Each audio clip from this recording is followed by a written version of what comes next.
Thank you, Madam Chair, and thank you, members of the committee. In the grand scheme of things, there is absolutely no issue that is any larger than life.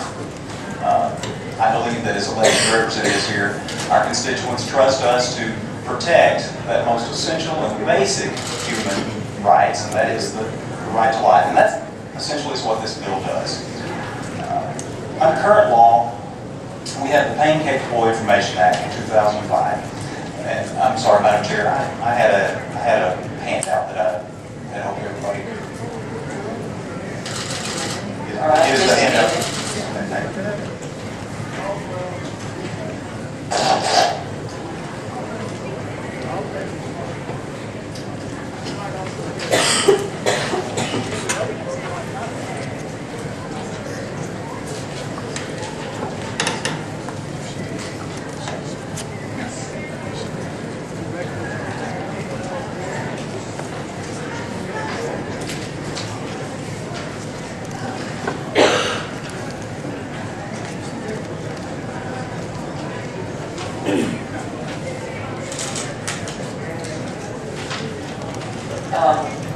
Members of the committee, all handouts have to be approved, and this was approved, so take just a minute to look at it.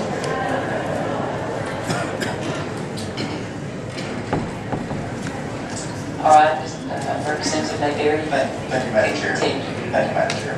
In 2005, the Arkansas legislature passed the Pain Capable Information Act, and what that does essentially is establishes in Arkansas law. It requires that mothers seeking an abortion past 20 weeks be informed that an unborn child, and I quote here, has the physical structures necessary to experience pain, and that these unborn children seek to evade certain stimuli in a manner that in an infant or an adult would be interpreted to be a response to pain.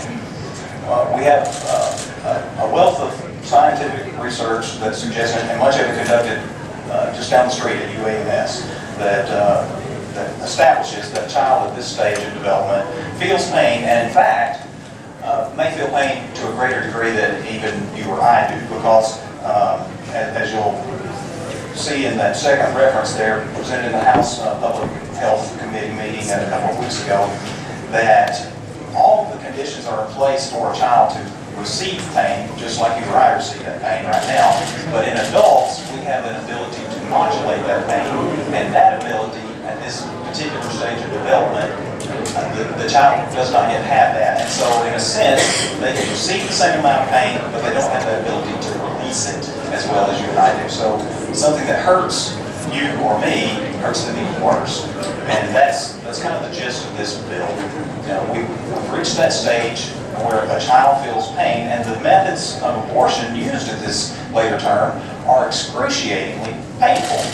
They include, and I won't go into gruesome details, but dismemberment, where a utensil is used to literally tear the child apart piece by piece. It includes chemical poisoning, salt poisoning, which can result in up to an hour's worth of literally burning the child to death.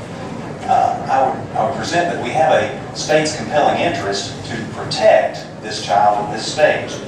This is law that is patterned after current Nebraska law. It's been on the books for about 3 years in Nebraska. It has not been challenged in that state. There are half dozen other states with almost identical legislation, including Kansas, Idaho, Oklahoma, Alabama, Georgia, and Louisiana. There are current court challenges in Idaho and Georgia. There are not challenges in the other states that I mentioned. There is a similar kind of law, it's not exactly apples to apples, but a similar piece of legislation in Arizona that does make reference to the 20-week pain capability of the child that has been challenged. This is the only ruling that we have at this point, but the lower court ruling, the federal court ruling, is that it is constitutional. It's now on appeal, but that's where we stand from a legal standpoint with regards to this.